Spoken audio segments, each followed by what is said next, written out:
મેથીના ગોટા તો આપણે 100 વાર બનાવીએ, પણ ફરસાણવાળા જેવા કલરમાં ઉજળા, તેલ ભરાયા વગરના કોરા અને અંદરથી જાળીદાર પોચા મેથીના ગોટા જોઈ વિચાર એવો આવે જ કે ઘરમાં આવા ગોટા કેમ ના બને.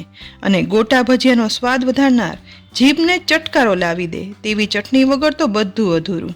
તો કિચન સિરીઝમાં અમારા રેગ્યુલર વ્યુઅર ગીતા પરમારની ડિમાન્ડ પર પરફેક્ટ માપ અને બધી ટિપ્સ સાથે ઉમેરાતી એક ખાસ સામગ્રીના કારણે ફરસાણવાળા જેવા જ કોરા, જાળીદાર, ઉજળા અને પોચા મેથીના ગોટા, અને હા, આ જ મેથીના ગોટામાંથી બનતી એક ચટપટી ચટણી બનાવશું. ગોટાની રેસીપી તો તમે અનેક જોઈ હશે, પણ ગોટામાંથી બનતી આ ચટણીની રીત તો જરૂરથી જોજો. આજે બધી સામગ્રીનું માપ 2 વ્યક્તિ પ્રમાણે લીધું છે. ફરસાણવાળાની દુકાન જેવા મેથીના ગોટા બનાવવા માટે પાણીથી ધોઈ અને સાફ કરી કોરી કરેલી મેથીની ભાજી લીધી છે. મેથીની ભાજીને આ રીતે કૂણી દાંડીથી વીણી લેવાની છે. અત્યારે મેથીની ભાજી ખૂબ સરસ આવે છે, એટલે મેથીની ભાજીમાંથી આપણે અલગ અલગ વાનગીઓ બનાવીએ છીએ. મેથીના ગોટા અને થેપલા સિવાય તમે મેથીની કઈ કઈ વાનગી બનાવો છો તે કોમેન્ટ બોક્સમાં લખી જરૂરથી કહેજો. અહીં આ જ રીતે લગભગ અડધી મેથીની ભાજી વીણી લીધી છે. હવે મેથીની ભાજીને ચપ્પુ વડે એકદમ ઝીણા ટુકડામાં સમારી લેવાની છે.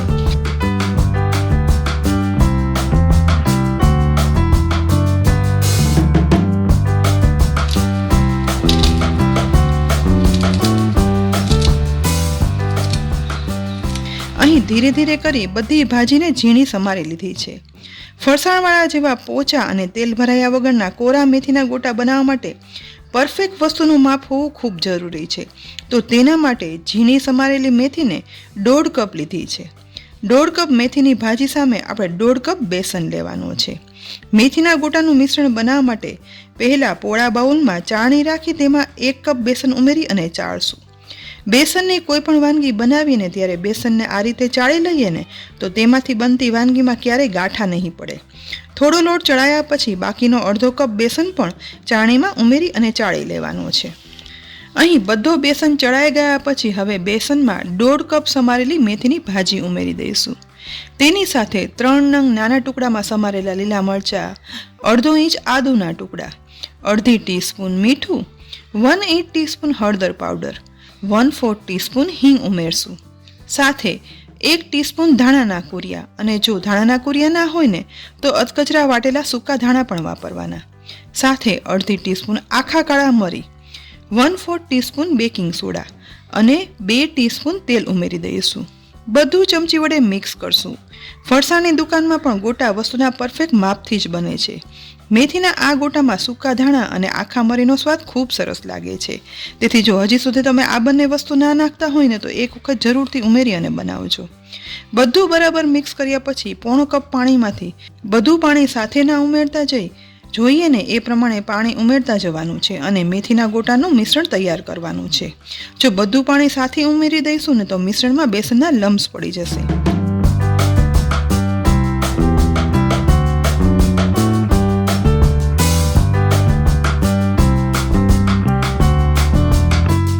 અહીં બધું મિક્સ કરતાં મને માત્ર સહેજ એવો બેસન ઓછો લાગે છે, તો માત્ર 1/4 કપ જેટલું ચાળેલો બેસન ઉમેરશું. સાથે માત્ર 1 ચમચી જેટલું જ વધારે પાણી ઉમેરી બધું મિક્સ કરવાનું છે.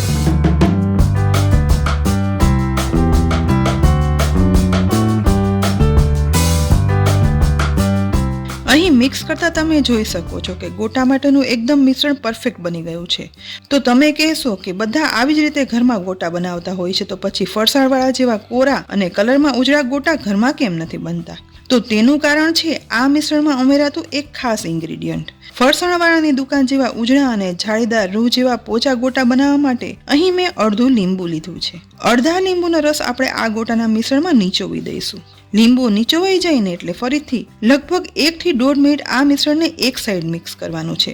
વ્યવસ્થિત મિક્સ થતાં આ મિશ્રણનો કલર છે ને તે પહેલા કરતાં થોડો ઉજળો બની જશે. વળી મિશ્રણ સતત એક બાજુ મિક્સ કરતાં તેમાં એર બબલ્સ ભરાતા મિશ્રણ થોડું એવું ફ્લફી થશે, જેથી આ મિશ્રણમાંથી બનતા મેથીના ગોટા છે ને તે એકદમ તેલ ભરાયા વગરના અને ફ્લફી બને છે.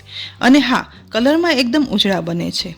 હજી એક ખાસ જરૂરી સામગ્રી ઉમેરવાની બાકી છે, જેનાથી બેકિંગ સોડા ઓછો ઉમેર્યો હોવા છતાં અંદરથી જાળીદાર રૂ જેવા પોચા અને ઉપરથી ફરસા મેથીના ગોટા બનશે. અહીં મિશ્રણની કન્સિસ્ટન્સી પણ જુઓ, બહુ વધારે કઠણ પણ નહીં અને બહુ પતલી પણ નહીં તેવી રાખવાની છે. હવે ગેસની મીડિયમ ટુ લો ફ્લેમ પર તેલ ગરમ કરવા માટે રાખી દીધું હતું. ગરમ થયેલા તેલમાંથી 1 ટેબલસ્પૂન ભરી તેલ લઈશું, જે આ બનેલા મેથીના ગોટાના મિશ્રણમાં ઉમેરી દેવાનું છે. ત્યાર પછી સહેજ એવું બધું મિક્સ કરી દઈશું. ગરમ તેલ મિશ્રણમાં ઉમેરવાથી બેકિંગ સોડા ઓછો ઉમેર્યો હોવા છતાં પણ બન્યા પછી મેથીના ગોટા છે ને તે ઉપરથી કોરા અને અંદરથી તેલ ભરાયા વગરના જાળીદાર પોચા બનશે. બસ મેથીના ગોટાના મિશ્રણમાંથી હાથમાં થોડું મિશ્રણ લેતા જઈશું અને આ રીતે ગોટા છે ને તે ગરમ થતા તેલમાં પાડતા જવાના છે.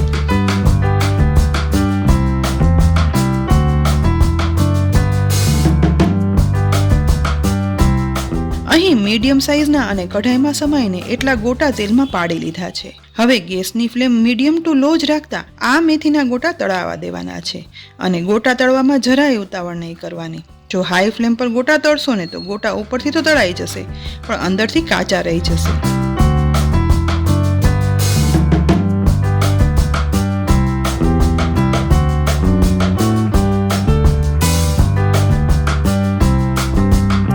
ધીમે ધીમે રહી સાઈડ ચેન્જ કરતા જઈ હલાવતા જઈ ગોટા તળાતા લગભગ 3.5 થી 4 મિનિટ જેવો સમય થઈ ગયો છે. ગોટા ફૂલી અને સાઈઝમાં થોડા એવા મોટા પણ બન્યા છે અને તળવામાં પણ એકદમ હળવા પણ લાગી રહ્યા છે અને કલરમાં તો જુઓ એકદમ ઉજળા દેખાય છે, બિલકુલ ફરસાણવાળાની દુકાન જેવા. બસ તળવામાં એકદમ હળવા લાગે ને અને કલરમાં સહેજ એવા લાઇટ ગોલ્ડન બ્રાઉન થાય ને એટલે મેથીના ગોટા પરફેક્ટ તળાઈ ગયા છે. તો હવે તેને તેલમાંથી નિતારી અને કઢાઈમાંથી બહાર કાઢી લેવાના છે.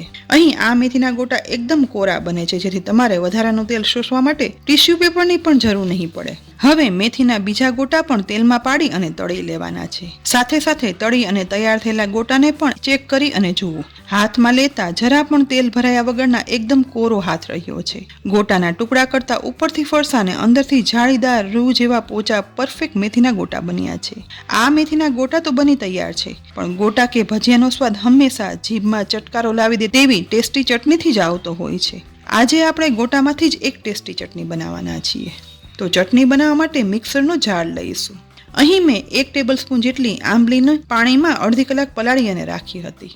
પલાળેલી આંબલીને પાણી સહિત જ જારમાં ઉમેરશું. તેની સાથે 2 તીખા લીલા મરચાના ટુકડા, અડધો ઇંચ આદુના ટુકડા, સાથે 4 કરી લસણ, અડધી ટીસ્પૂન ધાણા, અડધી ટીસ્પૂન વરિયાળી, અડધી ટીસ્પૂન તલ, અડધી ટીસ્પૂન મીઠું, અડધી ટીસ્પૂન લાલ મરચું પાવડર, 1/8 ટીસ્પૂન હળદર પાવડર ઉમેરશું.